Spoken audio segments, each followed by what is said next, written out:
has consented to give us a little bit of some of the history of organ music at Bethlehem. Larry?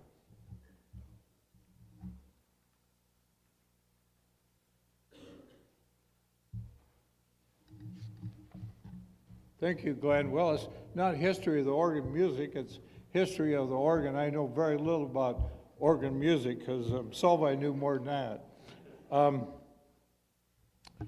Solvay was organist here for some 30 years, and many of you may know that I've been here for about 50 years, a member of Bethlehem. So I do have a little credibility of what I'm going to mention today, but if anybody, I have to give a disclaimer, if anybody wants to correct me, that's fine. The year was 1977 or 78, and an organ committee was established because we were planning on moving to a new church in 1979. The organ committee, as I remember, was Mary Lou Krotzenstein, Solvay, Mike Jepson, and I don't know if you might know of anybody else that was on the committee or not. At that time, Solvay was working with a builder out of Lake City, Iowa, called Dobson, and they were a big organ builder at that particular time. And so they gave an estimate. If we ordered a organ back in 78 or 77, it would take 2 years to get built. And whoa, we thought, 2 years? We're moving in 79, we got to have an organ by then, or else you use the piano. So the organ committee traveled to different places looking at different organs that Dobson and other companies had built so they could get a rough idea of what they wanted. One particular traveling, Mike Jepson and Mary Lou and Solvay were going to travel to Wisconsin. Well, they had booked a flight out of Waterloo to go up to Wisconsin, and it was fogged in here, so they couldn't go. But Mike got a hold of a friend of his that was a pilot down in LaPorte City. He flew up, and they flew up to Wisconsin, looked at the organ up there, and lo and behold, when they went to leave, they were really fogged in up there. So, what did they do? Fogged in, where were they going to go? The airport was about 5 miles from town. They didn't have any transportation. So there was a pilot, Solvay and Mary Lou and Mike. What were they going to do? What did they do? They stayed overnight in the airport. I told Jepson, when you go out of town and you take 2 women, you at least get a motel room or something. We're fast forwarding to 1979, and Solvay received a call from heaven. Well, it was almost like heaven because it was a call from Dobson Builders over there, and they had built an organ for somebody in Iowa here, whether it be a college or a church, and heaven forbid they couldn't take it. And so they gave us a real good price on it. The organ committee, the finance committee, and the church council got together with Dobson, and they arranged a contract for the organ that they had built. I think we received it somewhere in early 79 or maybe 78. The organ was arrived here in 1979. It was assembled and it was dedicated on April 8th of 1979. Now that was just going to be a temporary organ, but that temporary organ was here for about 20 years or such. Now I do have some, I don't know how many of you saw the temporary organ. I do have some pictures that have made copies, so if you pass it around and take a look at some of them. It isn't a real good picture. Now this organ that we got was built on wheels, so it could be moved around in the sanctuary here, which worked out real good for us. The pastor that was here at the time we dedicated that was Pastor Forrest Chafee. I think some of you, not everybody, but remembers Forrest was here. It was made out of a solid white oak accented by black walnut, and incidentally, this organ, well, I always said it was on the four wheels. Okay. The present organ that we've got right here now was purchased from Obenar Organ Company of Minneapolis. Sometime in the late 1997 or 98, an order was put in to build the organ for Bethlehem. And Mr. Jan Van Dalen, he was the salesperson and the builder of this particular organ that you see now. Before the organ was started, the salesperson came in here. He visited Bethlehem because he wanted to get an idea of what he had for the surroundings in the church, the acoustics and everything. And he did various testing and everything. And then, where do you think the organ was built? Where? No, where was it built? It was built in the Netherlands. And yeah, and the organ company was out of Minneapolis, but it was built in the Netherlands. And the salesperson that was here called on us. He went over to the Netherlands, helped put the organ together. Then they disassembled it, created it up, and shipped it over to Minneapolis. And literally shipped it because it came in on a ship. Then it was, after it arrived in Minneapolis, it was put on a truck and sent down here. Now, it wasn't together, it was all in number of boxes, and they were all nice, real nice boxes. And I got a call one afternoon, and several of us came out here. I think Max was there, and many of you were, David, yeah. We unloaded that truck, and all the boxes then were put out in the hallway out there, and they stayed for, until they could come and put the organ together. On October 1st, 2000, the organ was dedicated, and at that time, Dr. Karen Black, she was a organist from Wartburg College, did the recital and the dedication on the playing of the organ. Since then, since 1970, we've had several organists here at Bethlehem, and I think some of you remember most of them. Of course, the one I remember the most was my wife, Solveig. There was Mary Lou Kratzenstein, and then Sue Bauer was an organist here. Now, if I miss anybody, holler out. But then we had several people that filled in as a substitute during the times when they were on vacation. So the organ that you see right here, this is it, and Hudson's done a great job on playing it the last few years, so I'll let him take over from here.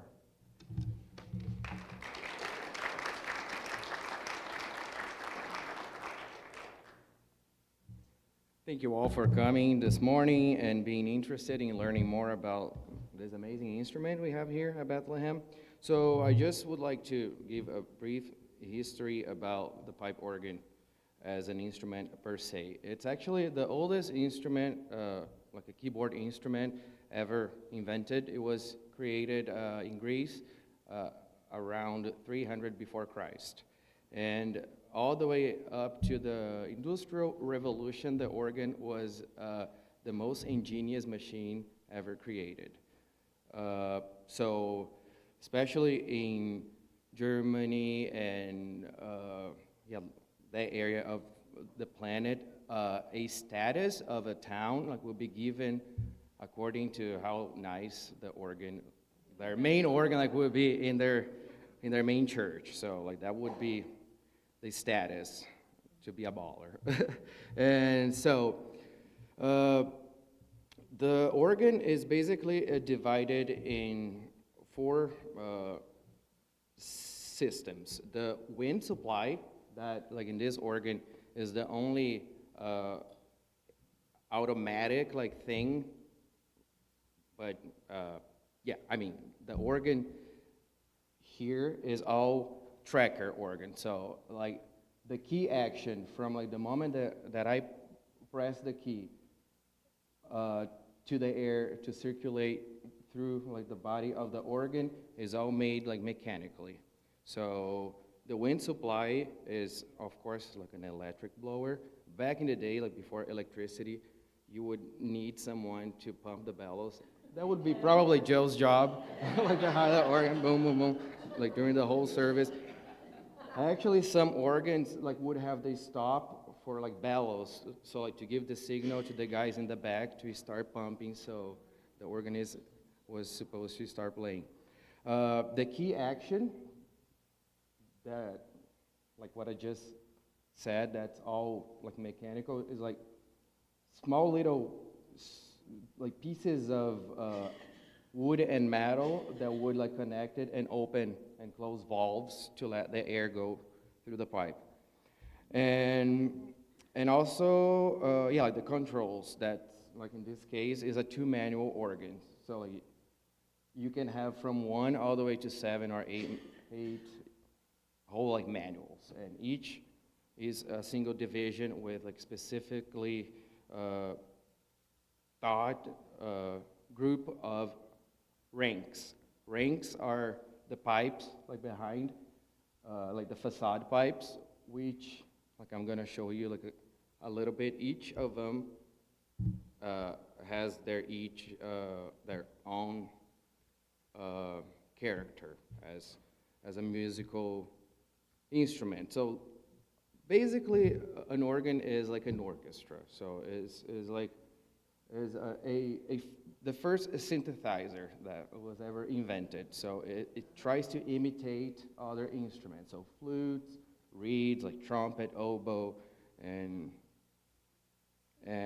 yeah, like instruments like that. This organ has a very unique like feature that was very traditional for organs built in the Netherlands and northern Germany. That's that little star up there. It's called Zimmerstern. That is like basically just like a little star with some bells in each like tip of it that is supposed to be used in like festive services like Christmas, Easter, to bring more like brilliance on top of your music.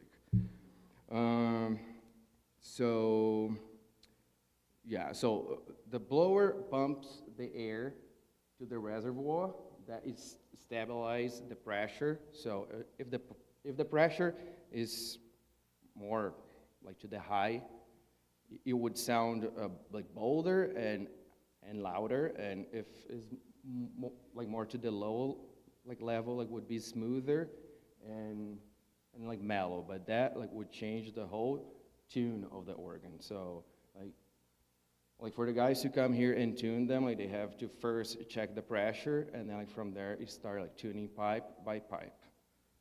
This organ has around 1,000 pipes, I think. Yeah, 1,040 pipes. Yeah. So yeah, so like to tune the whole thing, like you need to go through each single pipe. It's a very complex kind of. What's that? We usually should do like twice a year, yeah, like once for summer and once for like winter, because organ is all made of like wood and metal, so it changes drastically, like with the humidity, the temperature change, like everything like would affect the quality of sound. So now I'm gonna show you guys a little bit of the colors this organ particularly has. So the first and most important set of pipes are the ones we see on the facade. Like they're called principals, so like main. So also like on these stops, like we have the numbers that would show what octave like that is. So like to be equivalent to the piano, like that would be the 8-foot. The number under the name of each stop will represent the length of the lowest pipe, like of the rank. So a principal 8 foot is this one, is very one right here.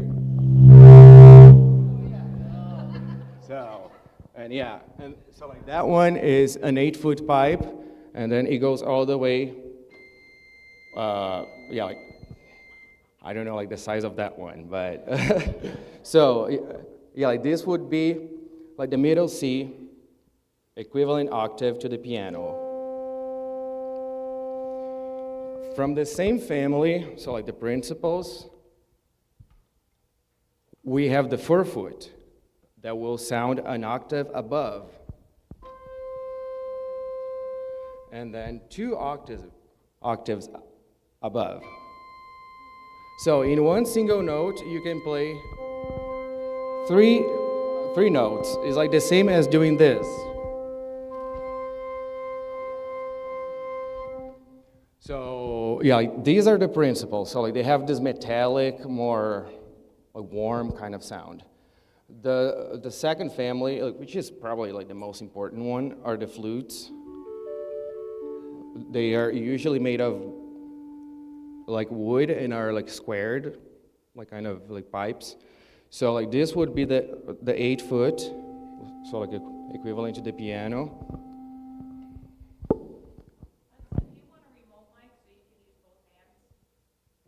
Yes, that would be great actually. So yeah, like the flutes,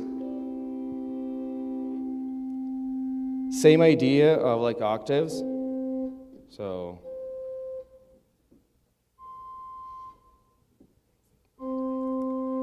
three notes in one single note. Then the final and most powerful sort of stop and like family of pipes like we have are the reeds that like sound more like trumpety.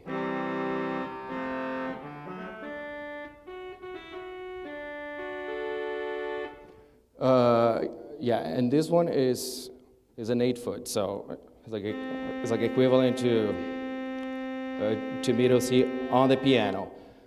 And also like besides this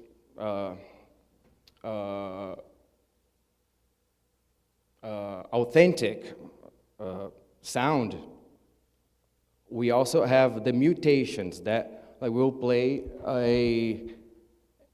either a third or like a fifth or like a group of eighths and fifths above the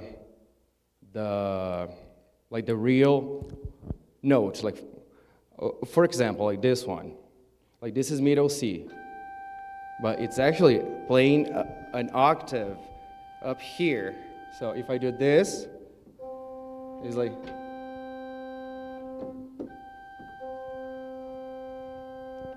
and this, yeah, like just make the sound like fuller and like richer. This will play a third above, two octaves and a third. This. So,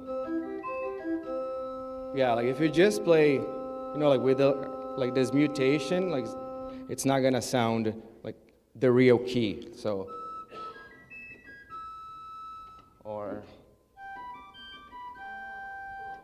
so yeah, like this is the original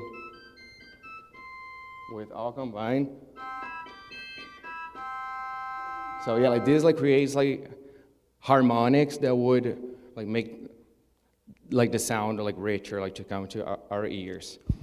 And also like the mixture is I mean like I'm almost done. Like, yeah, I'm done, like pretty much. And yeah, like the mixer is also like a group of like pipes that are tuned in like fifths.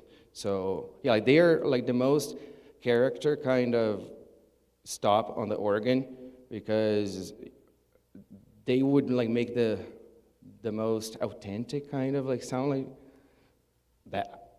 I mean, like my opinion is, but yeah, like my opinion is my opinion. So yeah, like sounds like more brilliant. So yeah, like this is like just the principal 8.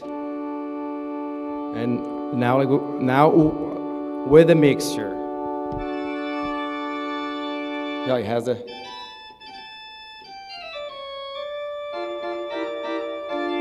Very, very used for like Baroque music and stuff. And also, of course, like the most important part is the pedal, where we play the lower notes, like the bass notes. So in the pedal, we also have the 16-foot. So yeah, like takes even like a while, like for the air to go through the whole body of. Yeah, like those are yeah, like, and then yeah, so yeah.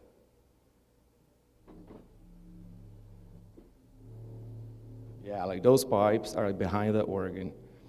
And then, yeah, you have like the 8-foot too. And a 4-foot. And you can also, like with this like 4-foot, which is a solo stop, like we can play some like melodies on the pedal actually. So like,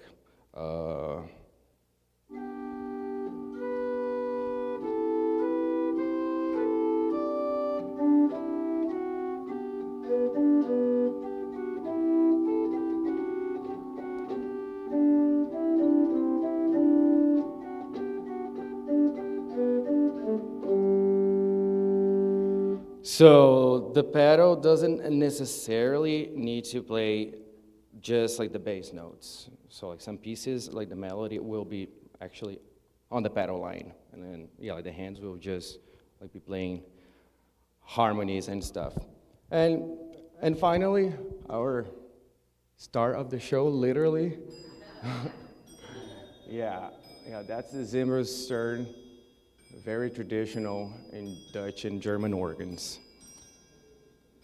So, and now I'll be playing a little bit of some Baroque music, like some Bach, so like you can hear the organ in its nature. So like this organ like was built as just like an organ that Bach like would play in 1700s. It's just like that, but it was built in 2000.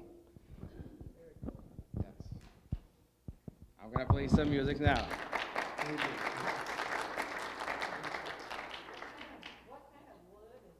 Hudson, I don't know if you noticed it or not, but when you played low C, the brass equipment there vibrated on the monitor. Where? Yeah, play lowest C. Oh yeah.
pipes are made of tin and lead.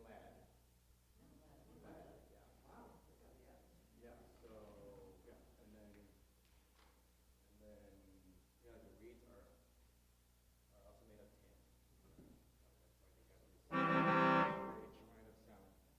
But, oh yeah, and also a fun fact, you know, like the expression, pull out all the stops, it came from organ playing. Pulling all the stops, so it's all the possibilities of sound you know, you have to make a range and full, like.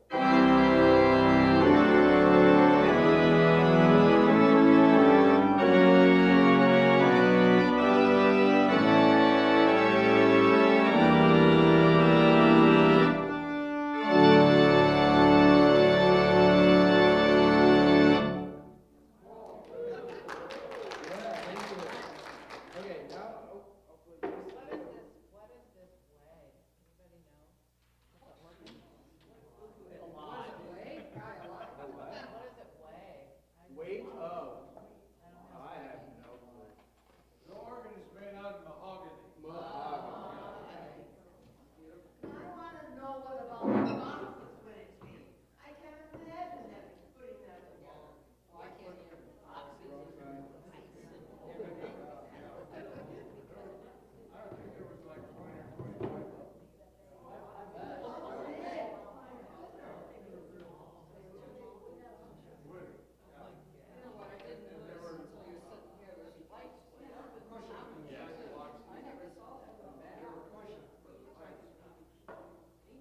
All right, so I prepare a little prelude and fugue by Bach, so I hope you guys enjoy it. Hudson, let me kill the lights because I want to see what it looks like with Sure. the lights going in there. I'll use it, I'll use it. Oh yeah, and these are all like presets, so like I can just, you know, like in the middle of the song, just change the registration. So yeah, these are all presets. Same as those.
So that's, actually it's not working right now, but, like this division, like the swell division, all the pipes are encloseted in like a wooden box. Like you can see like the wooden shutters.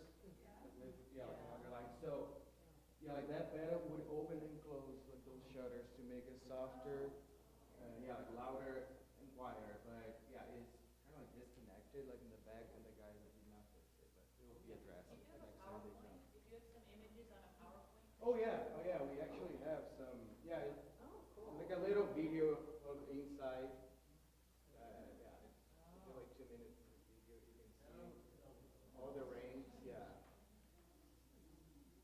you shoot this from up above, Yeah. looking down? Like those are all behind, like those are, like from the Great Division, and you see the wooden shutters there?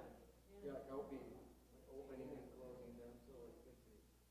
So this is behind the facade, so like the pipes are right.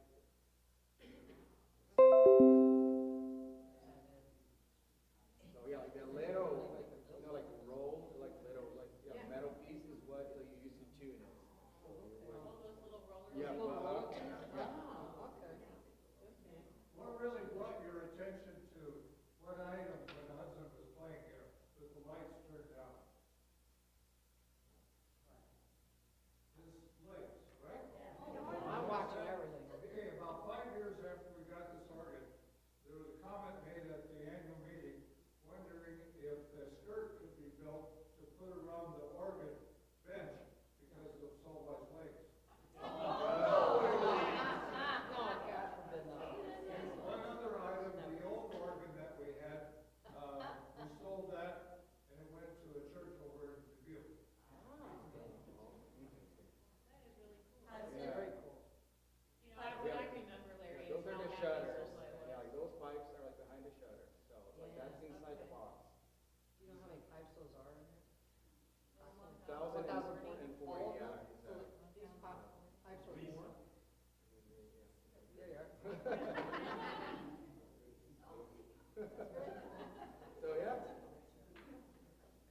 So like those are like the air. Like bellows and not bellows, chests and everything. And that's the blower. And that's the blower, like right there. That's in a box behind the whole organ. And and like that box is sound insulated, so like we cannot actually, I mean, you can hear like a little bit, but that would be way louder if there was no insulation in the box. So and that's it. Thank you all for coming. And questions, please, if you have questions. Give us the 5-minute rendition. How did you start playing the organ? How much training do you Okay. need to do an organ? So I was born into a very musical family. It's a Brazilian religion that's a mix of Southern Baptists and Mennonites. So imagine if you like mix those two. It's like they use like orchestra and organ and everything. So I grew up, like just going to church like twice a week and hearing a lot of like these traditional hymns that like we play and everything. And most of my family is just like made of like musicians. Like my grandpa, my aunts, uncles, like not nephews, like cousins, and they play like some sort of instrument. But the keyboard, like per se, like the organ, in that particular, like denomination, is just intended to women. So like if you are like a guy, you cannot play the organ. So like you have to play orchestral kind of instruments, so like the violin or brass or like stuff like that. So I when I was 13, I became like Catholic myself. Like I got like baptized and everything, just to have more access to organs, because like in Brazil, 99% of the organs are in Catholic churches. Right. And then I started. What is that? I know, right? Yeah. So and then I started, like just taking lessons like with the organist at like my hometown church. That was back then, I was 13. He was already 96 or something, so he's probably no longer among us. And so, but yeah, and then I started taking lessons, but yeah, like keyboard lessons, not like real pipe organ lessons. So like all the knowledge that I would learn, like with my keyboard lessons, I would try to apply like my practice time, like at my hometown church, like where I got like permission to just practice like once a week for like 2 hours. But yeah, so I took keyboard lessons for 2 or 3 years. Then I just actually started learning organ, like pipe organ, like yeah, like the whole like technique and everything in college, like when I was 18. So and then like from there, I graduated in 2016, 15 maybe.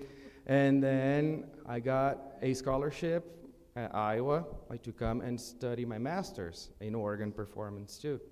So in 2017, I moved to Iowa City and graduated in 2019 with an organ performance diploma. And this is what I do, and yeah, like what I love to do. But yeah, like was basically because of my family. Yeah, like just the influence of, you know, like being exposed to music in every family kind of like reunion. Yeah, everybody like would get their instrument and like play a little bit. Yeah, so it was a natural thing that came to me. Yeah, like pretty much. And yeah, and this is what I do. And I love doing it. Thank you, guys. I appreciate you all. Thank you. I know, right? Yeah. That's a very difficult piece. Yeah. If you have other questions, you may ask them of Hudson while we dine. I want to thank Kirsten and Larry and Hudson and Reg and Noah for putting this all together. Let's thank them. Thank you. Let's go to potluck. Oh, yeah.